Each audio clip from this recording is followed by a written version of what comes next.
Hey guys, welcome back to my channel. Now if you're new around here, I'm Nima. I've been a corporate executive with over 15 years of experience in both sales and finance. My videos break down complex financial concepts to help you on your financial journey, whether you're just starting out or if you're already a seasoned pro. So thanks for clicking in, and let's jump into today's topic, which is 7 of the best personal finance decisions that changed my life. So let's go ahead and dive into the first lesson on this list, which is to avoid spending to impress. Now guys, I mean this sincerely when I say there's a real psychological phenomenon behind the feeling of needing to buy things to impress others. There's this term called conspicuous consumption, which is coined by an American economist and sociologist named Thorstein Veblen. Long story short, it basically means that people naturally gravitate towards wanting to gain recognition from others. Once you crave that desire for social validation, you then purchase things like luxury goods to stay ahead of the curve. Now, once you've acquired those goods, you show them off to those that surround you, in which case it ultimately results in you seeking admiration and validation from other people. So don't feel bad if you have the feeling of wanting to keep up with the Joneses. It's a natural part of who we are as human beings. We might just end up renting a fancy apartment, splurging on lavish dinners, or even buying that flashy car just to make an impression. It's ingrained into our human nature. But you can counteract and fix this by simply disciplining your life to avoid spending on items you know you are just buying to impress others. Because guess what?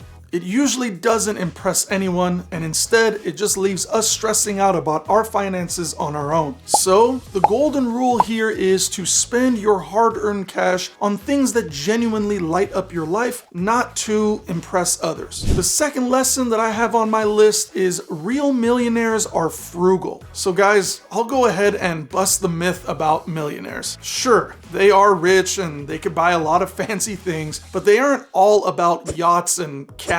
In reality, many millionaires become millionaires by being wise with their money. They know the value of saving and making smart financial choices by investing in things that provide returns. A perfect example of this is Warren Buffett. Despite his immense wealth, he still lives in the same modest house that he purchased back in the 1950s. And yes, this is the real image of his house that he bought for $31,500 back in 1958. The guy has a net worth of $113 billion, and he lives simple. This house that he lives in Omaha, Nebraska, is a testament to his belief that true wealth is about making smart financial choices, not showcasing his riches. But with that being said, it's not just his home that reflects simplicity. Buffett's everyday life reflects his frugality too. He enjoys simple meals at local diners and drives his own car, providing that a simpler life allows him to focus on what truly matters to him, which are things like investing and making thoughtful financial decisions. So again, guys, don't be fooled by appearances. True wealth isn't about flashy displays, it's about being financially savvy. Now, the third lesson that I have on my list is to surround yourself with success. There's an American entrepreneur and author by the name of Jim Rohn, who was famous for his quote that you've probably heard before, and that quote was, "You are the average of the 5 people that you spend the most time with." Now,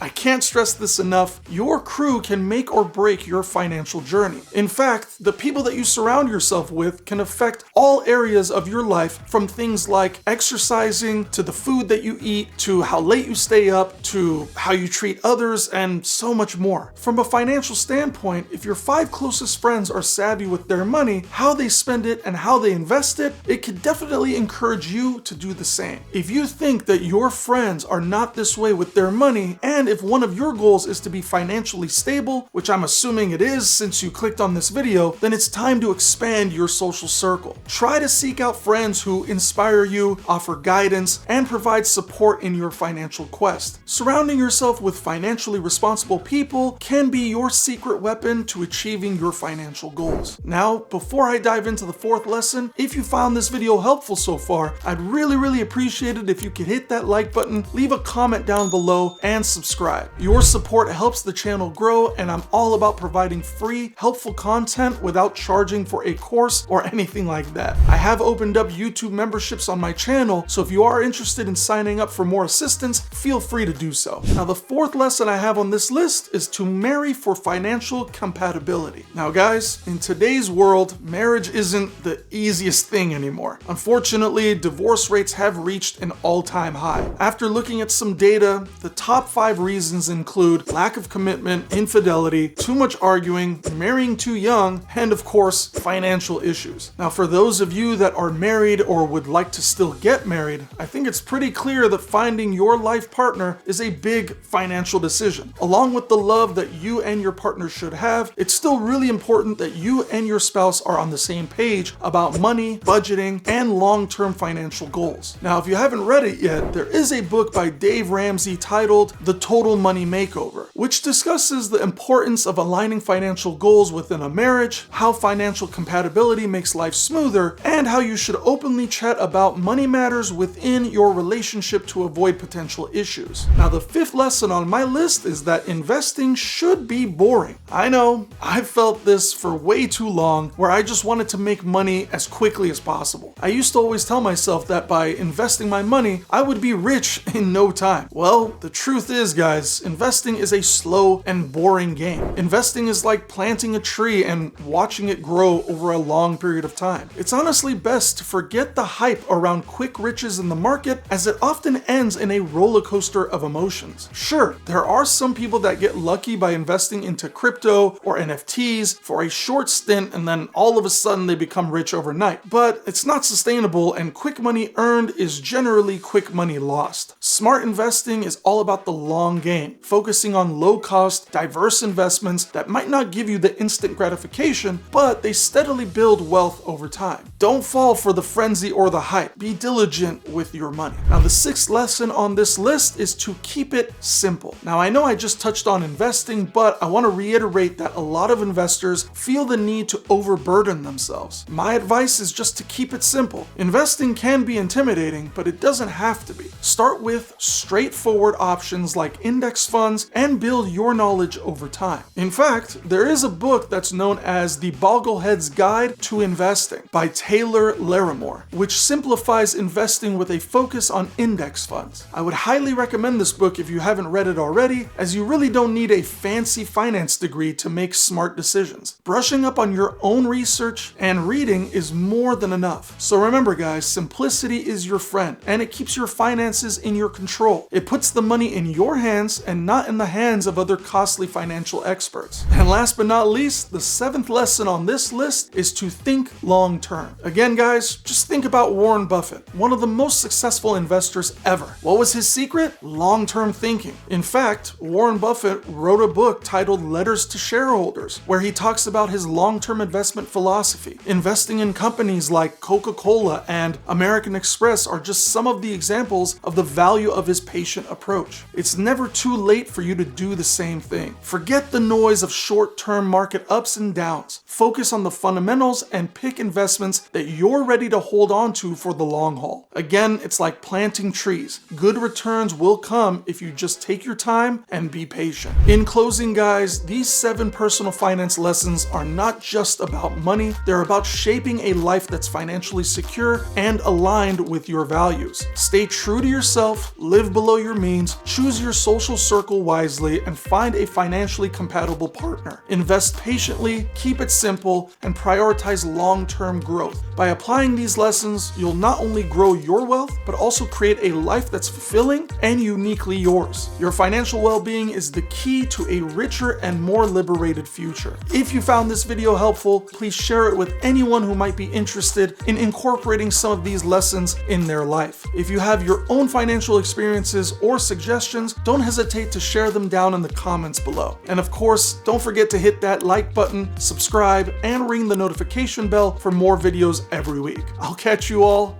in the next video.